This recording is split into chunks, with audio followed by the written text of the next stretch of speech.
Bakit ba kada kinsenas ubos ang pera? Kinsenas pa lang, ubos na agad ang pera. Why do people run out?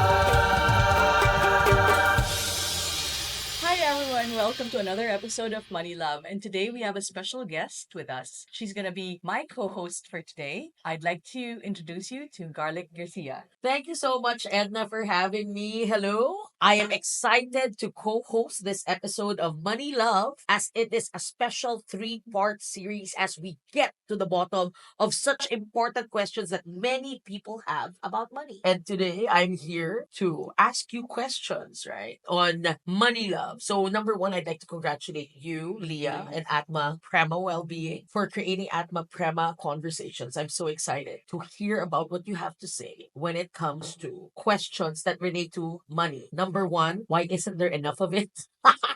Especially at the end of the month. For every single Filipino, or at least the Filipinos, ideally who are gainfully employed, bakit ba kada kinsenas ubos ang pera? Kinsenas pa lang, ubos na agad ang pera. Why do people run out? And this goes for all basically demographics. People who are earning on the 20,000 peso scale, people who are earning at the 50,000 peso scale, they find that by the time they hit 100,000, 200,000, it's the same issue. Bakit nauubos ang sweldo kada kinsenas? Okay, thanks, Gar.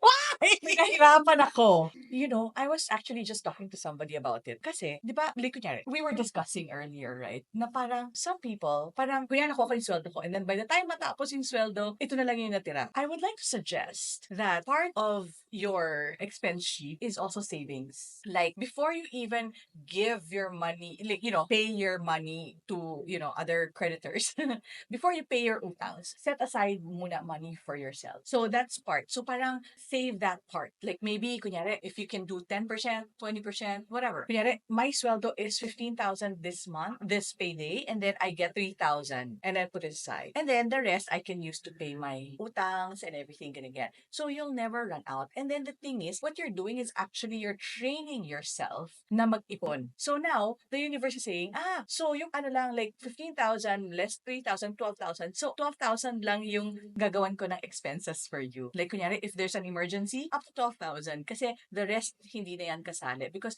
that's the energy you're used to. You're used to the energy of saving 20%, for example. And so, lalaki yan ng lalaki. It's gonna keep growing. And then, you can save that. And then I was suggesting, pag umabot ka ng 50,000, put it in the bank, place it. Even if it's earning like, $1,000 a year, that's still $1,000 more than kung nakaupo lang yan sa regular savings, diba? And the key also is, when it's not in your bank account, it no longer, hindi mo na nakikita, so you don't spend it. So it becomes a savings. And if you want to even go further, for every 50,000, kunyari, or whatever, you buy $1,000, and then put that in placement. So at least talagang hindi mo nagagastusin. And then that grows. You can grow that. I like what you said, that think of your salary, instead of thinking of it as 15,000 pesos, think of it as automatically 12, so that you know what you can spend. That's my main takeaway from what you shared. Okay. So if you're making 250,000 pesos, in your head, think that you only make 200,000, so that the 50,000 automatically, you say goodbye to, keep in another bank account, transfer it,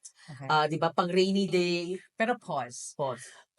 First of all, when you said, oh, my salary is not 250, my salary is 200. No, it's really 250. You know why? Because if you say 200, parang, 200 na lang? Parang, wait, what happened? Nanakawan ba ako? Nawala ba? And then the energy shifts to lack. So, just say, I have 250,000 pesos. I'm so lucky. Parang ganyan, yung celebrate your salary every time you receive it. You're like, oh wow, I have 25,000. I'm so lucky that I have this job that is like, allowing me this lifestyle of karaoke nights or dance nights every Friday night and things like that, allowing me this wonderful life that I have. And then so now, as a gift to myself, I would like to set aside 20%, kunyari 25,000, those 5,000 pesos as my gift to myself because I love myself. I'm gonna put this 5,000 and put it in this bank account. So, ang ganda. So, ang And concept is, set aside money to save it for me. yes, So, it's this my is gift to my myself. 250,000. The 50,000, this is my gift to myself. I will only operate with an OPEX of 200,000 a month.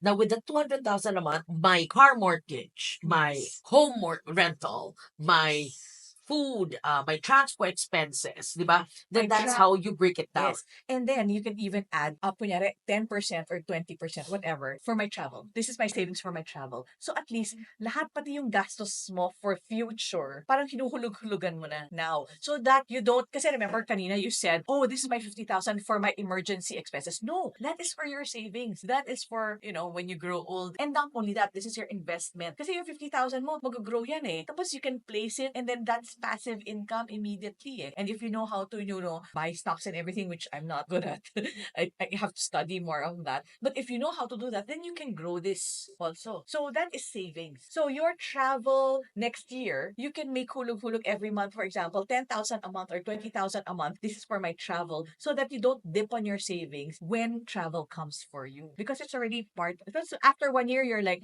you know what? I'm not going to travel this year. I'm going to put that money and put it here and then start ipon again for my next travel. So, ang ganda. So, the two things I took away from you today is that whatever salary you have, you can actually save. Because a lot of people will say, I cannot save. How can I save? My salary is only this. I hear that a lot. But the truth is, that same person that's operating with 15,000 pesos and cannot save, when they get to the 250,000 salary range, they still cannot save. So, there is a mindset shift that needs to happen. There needs to be a personal practice shift Yes. that needs to happen. And that personal practice shift. So I love my takeaway from you and what I learned from you. Number one, you really need to set aside a specific amount. You determine if it's 10%, 20%. Even if it's 100 pesos, it doesn't matter. It's the personal practice of setting aside money as savings Yes. and then just determining what your actual OPEX is. That's the first Yes. learning. Second learning is I love the concept of the travel expenses. I think now more than ever, it's a YOLO Yes.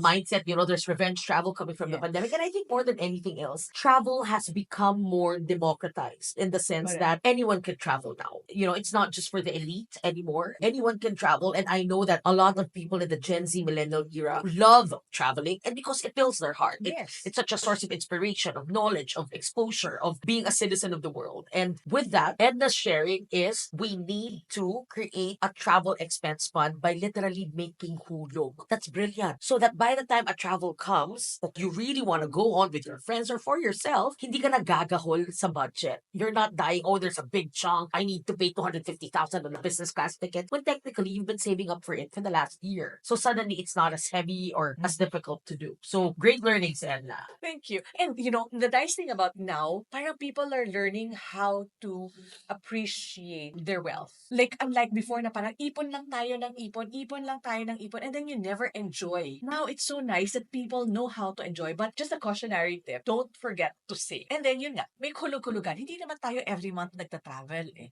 So hulog ka every month 10,000 or kunyari, what's your next dream? Boracay? How much is that Boracay trip? 200,000? Okay, if I want to go to Boracay in the next year, that means 20,000 a month I set aside so that I can go to that Boracay trip. If I don't have 20,000, then maybe 2 years from now, I'm gonna go to Boracay. But don't dip into your savings kasi mauubos and then you think about your future but enjoy your present. So that's it for now. This is our first episode with Garlic Garcia and hope to see you again next time on Money Love.